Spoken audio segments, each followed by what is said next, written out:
aguinha. O capinha do meu Flamengo não aparece, não. Boa noite! Estamos aqui para mais um programa de trabalho. E hoje um convidado muito especial, o meu guru, Marcelo Moraes, também estrategicamente conhecido como MM. Hoje a gente vai falar sobre a trajetória profissional dele e também para aquelas pessoas que pretendem atuar nas relações institucionais e governamentais, também conhecido como RIG. E eu quero receber com uma calorosa salva de palmas, MM! Ah, garoto.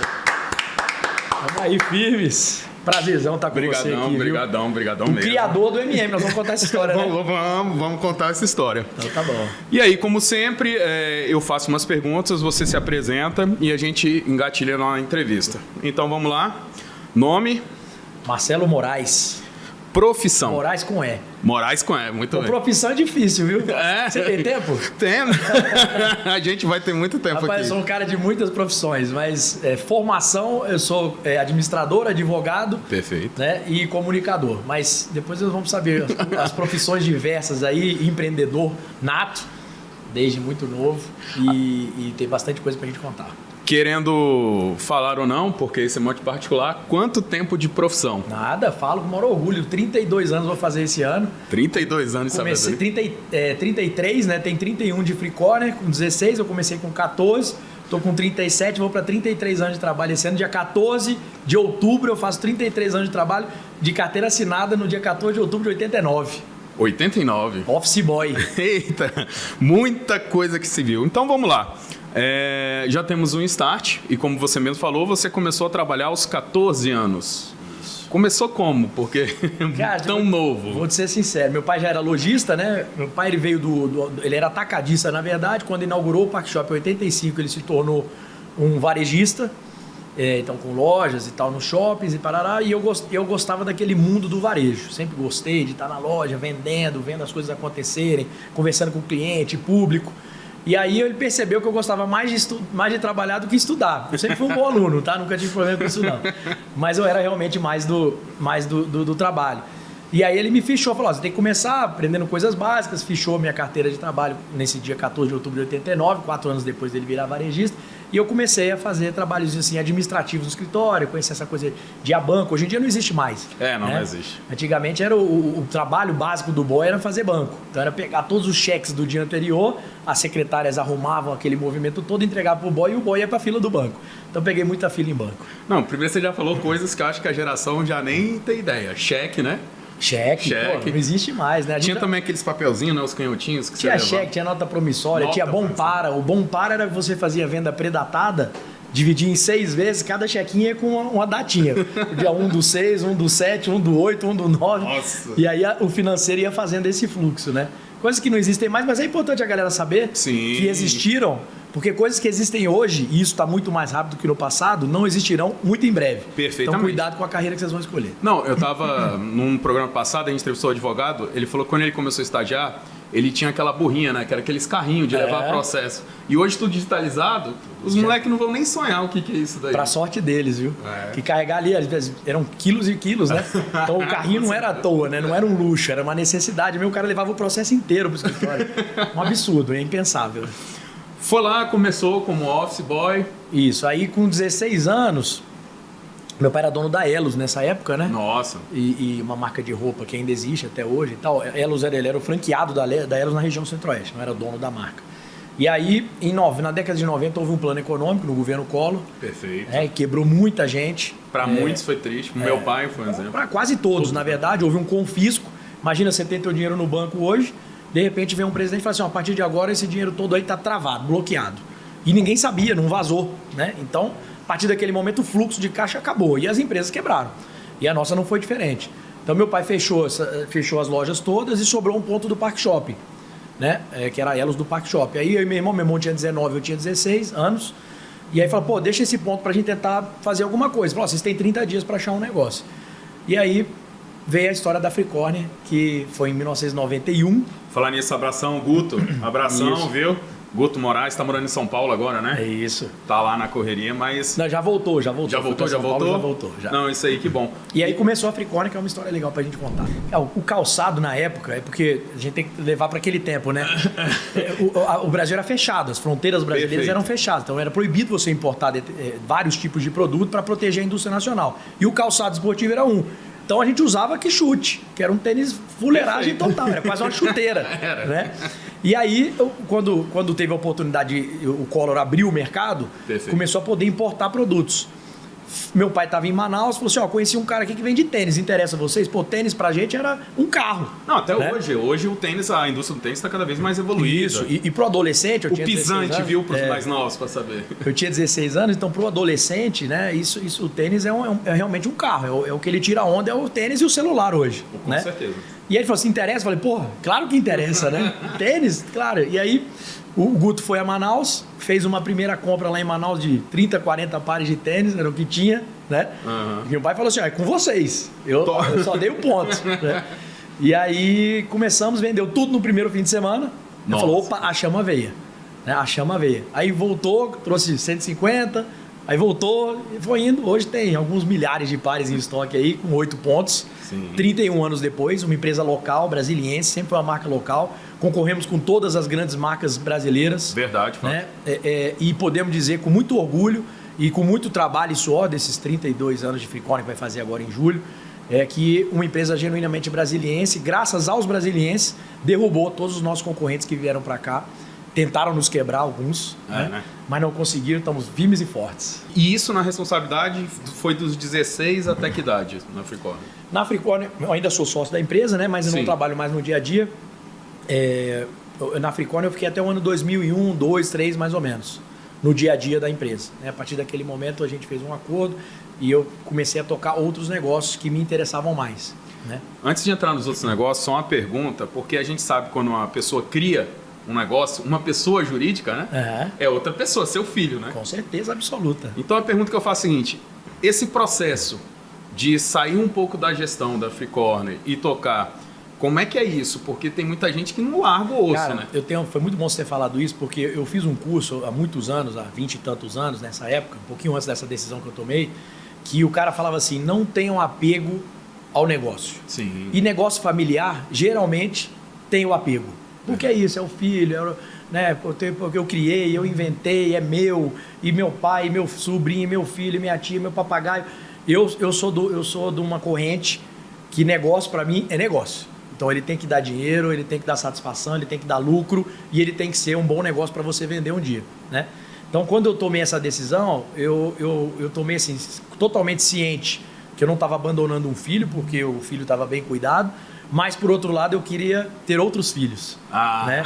E no dia a dia do varejo, é legal a galera saber, quem gosta de varejo, quer trabalhar com isso. Pode dar essa dica. Aliás, quem quer ser empresário, e a gente tem um quadro, depois nós vamos falar sobre isso, que fala sobre a vida empresarial, e acha que é moleza, esqueça, meu irmão, vai ser empregado. Tá? Porque o empresário é o primeiro a acordar, é o último a dormir, não dorme direito, tem conta para pagar, tem folha, tem imposto, tem fornecedor, tem variações econômicas, seu negócio hoje está ótimo, amanhã está terrível, né? Então saibam que não é tão simples como se imagina. Não é aquele passeio que muito tempo foi vendido, né? Que o empresário é aquele cara que fica encostado, isso nunca existiu, só gerenciando, explorando, né? O proletário, né? Essa famosa briga que vai entender, né? Tá acabando, graças a Deus. Graças a Deus, porque as pessoas estão entendendo que é importante estar todo mundo junto no mesmo processo. Que eles que impulsionam o movimento, né? Mas o que eu falo, para ter saúde, para ter segurança, para ter boa educação, vem do fruto de origem de uma coisinha chamada impostos e tributos. É isso aí, e quem movimenta isso, a cadeia, com certeza são os empresários. Não, e eu sou da corrente, cara, que assim, claro que ninguém gosta de pagar imposto porque a gente não tem o retorno devido. Né? Meu único questionamento é esse. A carga tributária é relativamente alta, mas não é das mais altas do mundo, verdade seja dita, mas aonde tem a mais alta do mundo, o retorno do Estado é enorme. É bem maior. E o nosso é zero. Né? Então essa é a minha única insatisfação. Agora, pagar imposto, se você está pagando muito, é porque você está faturando muito. Perfeito. Então, se você não está pagando muito imposto e não está ganhando dinheiro, cuidado que a sua precificação está errada. É isso. Dá uma conversadinha com o contador também, porque pode ter alguma coisa errada. Pode começar a fazer conta. Pode começar, ou estão te roubando, ou você não precificou certo, o pãozinho que você botou R$1 e ele custa R$1,50, está perdendo 50. Com certeza, né? Toda hora. Mas enfim, aí então o objetivo era realmente abrir oportunidade, porque eu trabalhava muito. né? O trabalho do varejo é de 10 às 10, o varejo trabalha 363 dias por ano. Inclusive no Natal? Só não trabalha dia 25 e dia 1º. Perfeito. Só. Dia 24 fica feito. O resto trabalha. E parte da decisão que eu tomei, até uma história curiosa, pouca gente sabe. Meu pai era o presidente do Sind Varejista e o Sind Varejista negocia as condições de trabalho com os sindicatos comerciários. Sim. Né? E eles fizeram um acordo para trabalhar no dia de finados, que era feriado, era um terceiro dia que ninguém trabalhava. Novembro, né? 2 de novembro. Aí eu falei, pô, pai, aí não dá, porque quem trabalhava era eu e meu irmão, né? Meu pai ia lá no escritório e tá tranquilo, sossegado. Falei, pô, pai, dia não respeita nem mais morto, né? Esse negócio não é pra mim, né? E nesse dia eu tomei a decisão que eu falei assim, cara, quer saber? Eu vou procurar um negócio que eu possa até me dedicar até mais, 14, 16 horas por dia, mas eu vou ter um retorno maior. O que te fez olhar, escolher a próxima carreira? O que você olhou e falou assim, cara, eu acho que dá negócio por aqui? E o que sentiu? Qual foi aquele estalar? Cara, isso foi muito curioso porque era uma coisa que era totalmente nova para mim, desconhecida, né? Foi ocasional, eu fui trabalhar numa consultoria na área de energia elétrica. Nossa. Tudo que eu sabia de energia elétrica era que eu apertava o interruptor e a luz acendia. Como eu não fazia a menor ideia, né? O processo por trás disso. E fui levado para lá e me apresentaram o dono dessa empresa, que é um cara que eu trabalho até hoje, que é o meu guru. Ah, ele é o seu guru? É o meu guru, Dr. Mário Menel, assim, como se fosse um pai para mim, um cara espetacular, sensacional. Que legal. Hoje está nos altos dos seus 70 e poucos anos, mas assim, voando. Ativo, né? Super, voando, é líder no nosso setor ainda até hoje e tal. E aí eu falei, pô, esse negócio de energia é interessante. Comecei a estudar e tal. E eu via que com as minhas 12 horas de trabalho lá, aquele negócio, pega malote, leva para cá, leva para lá, dificuldade, suadeira para pagar no outro dia, tal, aquele sufoco. E o setor elétrico, os números eram muito grandes. Né? Até hoje. Uma pequena central hidrelétrica, custa 100 milhões de reais. Entendeu? Eu falei, pô, esse negócio, o olhinho deu uma brilhada, né? Meus números eram muito pequenos, né? Então eu falei, pô, esse negócio é bacana, é interessante. E aí, aos poucos, eu fui me interessando mais por aquilo e me desinteressando pela minha rotina diária das lojas. Né? Eu ainda tinha um esquema meio a meio, para não abandonar completamente, porque certeza. Eu tinha um papel ainda que a empresa era uma empresa familiar, então dependia de mim em algumas coisas. E aos poucos fui desmamando disso e fui entrando nesse novo segmento. O que me chamou a atenção foi, primeiro, a oportunidade de eu criar uma carreira própria. Né? Eu queria uma coisa que fosse fruto do meu único trabalho, né? Então, que eu pudesse chegar lá na frente e falar assim, cara, eu construí isso aqui. Entendo. Então, isso foi um primeiro ponto, um desafio pessoal. Né? E o segundo, realmente, foi eu para mim, trabalho tem que dar prazer e dinheiro.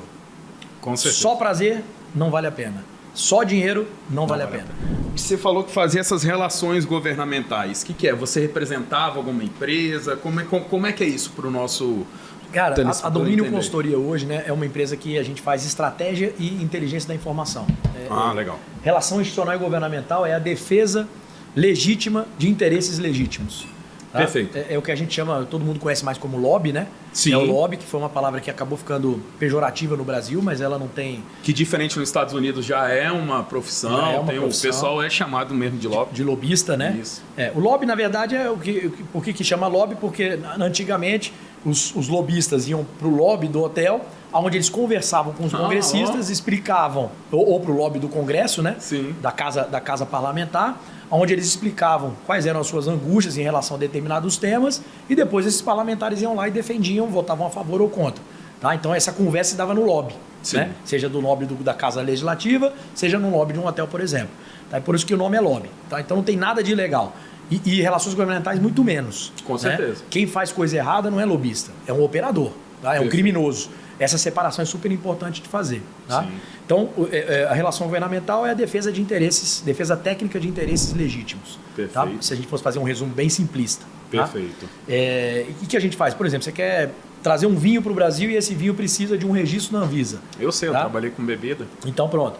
Né? Vamos dar esse exemplo, assim, não é o caso, mas um exemplo. Perfeito. E aí você contrata uma empresa para ajudar a monitorar esse processo junto à Anvisa do registro do seu produto. Perfeito. Tá? É só isso. Né? Ela tem lá, acompanha as reuniões de diretoria, vê como é que está sendo, qual o superintendente que está. Até porque, quando eu tentei fazer o registro, vou pegar pela minha experiência, eu tentei fazer essa importação sozinho, apanhei muito, mas somente quando eu contratei uma pessoa que já conhecia o processo, já sabia como fazer, ela conseguiu me abrir os olhos para tomar os devidos cuidados que eu precisava, tanto respeitando a legislação quanto isso. Você tem vários tipos de trabalho dentro da área de relações institucionais e governamentais. Você tem só o monitoramento de processos, você tem um trabalho mais ativo, você pode fazer ajuda na construção de projetos de lei, Perfeito. minutas de decreto, de resolução, Sim. de portarias. Na verdade, a sociedade civil, quanto mais envolvida ela tiver nos processos de criação legal e infralegal, é melhor para o país. Sim. Né? Imagina um parlamentar que veio de um estado, vamos dizer, veio do Amazonas, tá? E vai tratar da indústria de cana-de-açúcar, que não tem naquela região, por exemplo, tá? Ele não tem muitos dados para fazer o projeto da maneira adequada. O que ele tem que fazer? Pergunta para quem sabe. Sim. Como funciona isso? Aí você vai falar, eu vou falar, ele vai falar, ele, ela, todo mundo vai dar opinião. Ele vai pegar todas essas opiniões que foram dadas e vai fazer o melhor projeto na opinião dele. Tá? Só que se ele não tivesse feito isso, como é que ele ia sair, como é que ele ia tirar do papel essa coisa? E tem que lembrar que um projeto de lei você não tem só que apresentar para uma pessoa para dizer, ó, isso aqui está isso tudo bonitinho. Na verdade, é um processo até de convencimento de parlamentares que tem. Não, então, começa com o autor, Sim. depois vai transitar nas comissões, vai tramitar nas comissões. E aí na comissão tem o debate. Cada comissão tem um relator diferente, tem audiências públicas, etc. E o seu papel de relações institucionais e governamentais é defender os interesses do seu cliente com dados técnicos. Tá? Se o parlamento vai escolher a sua tese ou não, maioria do parlamento. Né? Mas o seu papel é levar. Tá? E quem faz isso de maneira escusa não é relações governamentais e nem é lobista. O escusa é muito claro. O cara que oferece interesse, pecúnio, qualquer coisa, isso aí tá errado. Oferece vantagem em troca de atender o seu interesse. Não é. Recentemente o Estatuto do Advogado foi até alterado, foi no ano passado, e foi inserido um artigo dando a prerrogativa para o advogado participar do processo da construção de leis, portarias, resoluções, porque isso sempre aconteceu, mas todo mundo tinha um certo receio. Pô, será que vão achar que eu estou fazendo alguma coisa errada? E não estava. Agora existe expressamente em lei essa prerrogativa. Então agora se o parlamentar quiser, eu como advogado, Marcelo, me ajuda a escrever um projeto de lei para falar que o vinho brasileiro tem que ter 30% de desconto do ICMS para poder concorrer com o vinho francês. Perfeito. Vamos ajudar, vamos escrever. Tá? Então isso para o país é super bom, o momento nosso é espetacular, a profissão está super em alta. Né? Pô, tem muito, ela não tem uma formação específica, então pode ser advogado, isso pode é outro ser detalhe. administrador. Não existe um curso na academia de relações institucionais e governamentais. De graduação, não. Pós-graduação já existe. Já existe. MBAs importantes de FGV, IBMEC, que legal. INSPER, IDP, todos eles têm hoje cursos para pós-graduação de profissional de relações institucionais e governamentais. Tá? Que é super bacana. Mas a formação pode ser qualquer uma. Tá? Nós não somos ainda... Não existe a nossa profissão numa lei específica, ela está em várias leis. Como né? várias profissões que estão hoje das... Mas, né, desde uns, não sei exatamente quanto tempo, mas 5, 6 anos, ela já está cadastrada no Cadastro Brasileiro de Ocupações do Ministério do Trabalho. Então, para o Ministério do Trabalho, o profissional de relações institucionais e governamentais já existe e tem 91 habilidades. Ou seja, não é um profissional qualquer. Hoje eu sou o presidente do Fórum de Meio Ambiente e Sustentabilidade do Setor Elétrico Brasileiro. Né? Então, todos os assuntos socioambientais ligados ao setor elétrico.